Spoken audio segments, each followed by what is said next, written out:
बड़ा फैसला लिया है।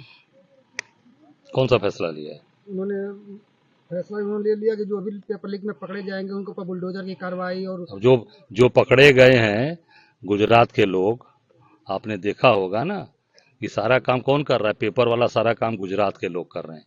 यूपी पुलिस की भर्ती आपने देखा निकला था ना, उसमें मेन अभियुक्त कौन है? मेन अभियुक्त गुजरात का अहमदाबाद का विनीत आर्या नाम का व्यक्ति, वो हिंदुस्तान छोड़कर भाग गया। उसके ऊपर योगी जी कब कार्रवाई करेंगे, उसके घर पर बुलडोजर कब चलाएंगे, ये पूरे प्रदेश की जनता और देश के लोग जानना चाहते हैं। अयोध्या में जो मंदिर बना था उसको लेकर कल बात आई है कि उसका मंदिर का पानी टपक रहा है और कल टार्च की रोशनी में जो है वहाँ पर आरती भी की गई। आप सोच सकते हैं, आप जिस भगवान राम के नाम पर बड़ी बड़ी बात बोली गई और भगवान के राम के मंदिर में भी घोटाला हो गया, भगवान के मंदिर में भी पैसा खा गए। सड़कें जो राम पथ की सड़कें बनी हैं वो पूरी सड़क बैठ गई, टूट गई। सोचिए आप, वो पूरी सड़कें बैठ गई। मैं देखा कि 20-22 जगह गड्ढे हो गए, बैठ गई। भगवान के मंदिर में अंदर पानी टपक रहा। और बोल कौन रहा है, बताया किसने? जो प्रधान पुजारी सत्येंद्र दास जी, जो लगातार भगवान राम की सेवा लगातार करते जा, पूरा जीवन उन्होंने लगा दिया। उन्होंने कल बड़े मर्माहत और बड़े ही दुख भरे शब्दों में ये कहा कि भगवान राम के मंदिर में छत से पानी टपक रहा है। ये कितना दुर्भाग्यपूर्ण है। अगर कोई पॉलिटिकल व्यक्ति आरोप लगाता तो ये लगता कि नहीं राजनीति हो रही है, पर एक संत ने और मेन पुजारी जो लगातार भगवान राम की सेवा कर रहे हैं, जब भगवान टेंट में थे उसके पहले भी सत्येंद्र दास जी पूजा कर रहे थे, उन्होंने आरोप लगाया है। मैं समझता हूँ कि ये बहुत बड़ा भारतीय जनता पार्टी जो वहाँ के लोग बना रहे हैं, जो उस व्यवस्था में लगे, उसमें भी मैं जहाँ तक मेरी जानकारी जो आ रही है कि वहाँ की टीम जो काम कर रही है वो गुजराती टीम ही काम कर रही है और वो बहुत बड़ा कलंक है, बहुत बड़ा कलंक लगा है इन लोगों को। आज अजय जी, आज राहुल गांधी ने पीएम मोदी पे हमला किया है पहले ही दिन कि उनकी बातों का भरोसा नहीं है, और आज लोकसभा स्पीकर पे जो है वो चुनाव पहले ही दिन, इसको किस तरह से देख रहे हैं? क्या भविष्य है लोकसभा का? आप देख सकते हैं, कल मोदी जी ने कहा था कि सबको मिलकर सरकार में साथ देना चाहिए, कंस्ट्रक्टिव। ये बात है कि मोदी जी ने कहा कंस्ट्रक्टिव तरीके से सरकार को का साथ दें, चलाया जाए। उन्होंने ही कहा था तो कंस्ट्रक्टिव का मतलब यही होता है कि सब लोग मिलजुल कर चलाएं। तो ये नियम रहा है कि लोकसभा में सरकार जिसकी होती है स्पीकर उनका बनता है, पर जो डिप्टी स्पीकर होता है वो भी विपक्ष का होता है। तो डिप्टी स्पीकर में भी तैयार नहीं हुई सरकार, मोदी जी डिप्टी स्पीकर में भी तैयार नहीं हुए। कंस्ट्रक्टिव की बात करते हैं एक तरफ अंदर, और बाहर आकर बात बोलते हैं कि जो है कंस्ट्रक्टिव काम करना है, और अंदर जाकर निर्णय उसके ठीक उल्टा लेते हैं। तो राहुल जी ने यही बात कही ना कि भाई जो आप कहते हैं उसके उल्टा करते हैं।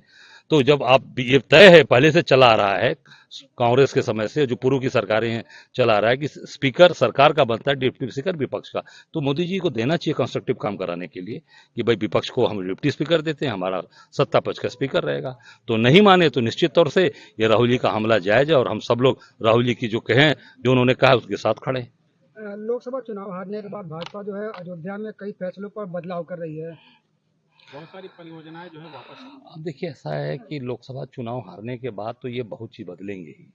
ऐसा है ना कि जो चीजें इन्होंने सारे के सारे, सबसे पहला बदलाव इनको करना चाहिए कि जितने गुजराती ठेकेदार पूरे देश में उतार रखा है, जितने ठेकेदार, पहले मोदी जी उनको तत्काल गुजरात बुलावें, और तभी काम, जितनी ईमानदारी है तभी काम हो पाएगी। नहीं तो सब जगह भ्रष्टाचार का मूल कारण है ये गुजराती ठेकेदार।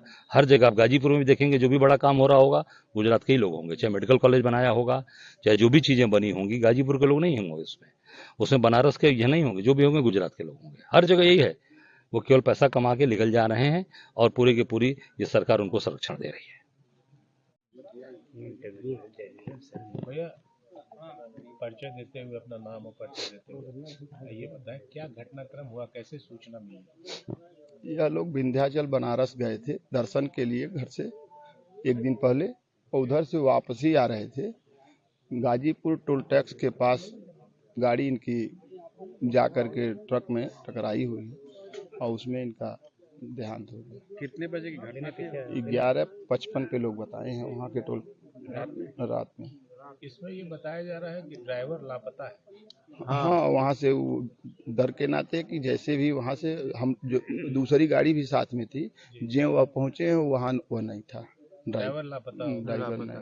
तो कौन कौन, जैसे इनकी पत्नी 2 बच्चियां और अपने और ड्राइवर, यही लोग एक गाड़ी में थे। और एक उनके मित्र थे सुधीर सिंह जी, उनकी पत्नी, उनके बच्चे एक गाड़ी में थे। तो बच्चों की और पत्नी की क्या पोजीशन है? अब तो कुछ ठीक बता रहे हैं, लेकिन तत्काल में बहुत दिक्कत थी। उसका ब्रेन में चोट है, लेकिन ब्लड बहुत ज़्यादा गिरा, इसलिए क्लॉटिंग नहीं हुआ है। और डॉक्टर ने कहा है, और लड़की का जबड़ा ही हो गया है, और उसका ये कर रहे हैं दांत उत का। इन लोगों का इलाज कहाँ चल रहा वहीं BHU में, है? जी, यहाँ से आप कांग्रेस पार्टी के कार्यकर्ताओं का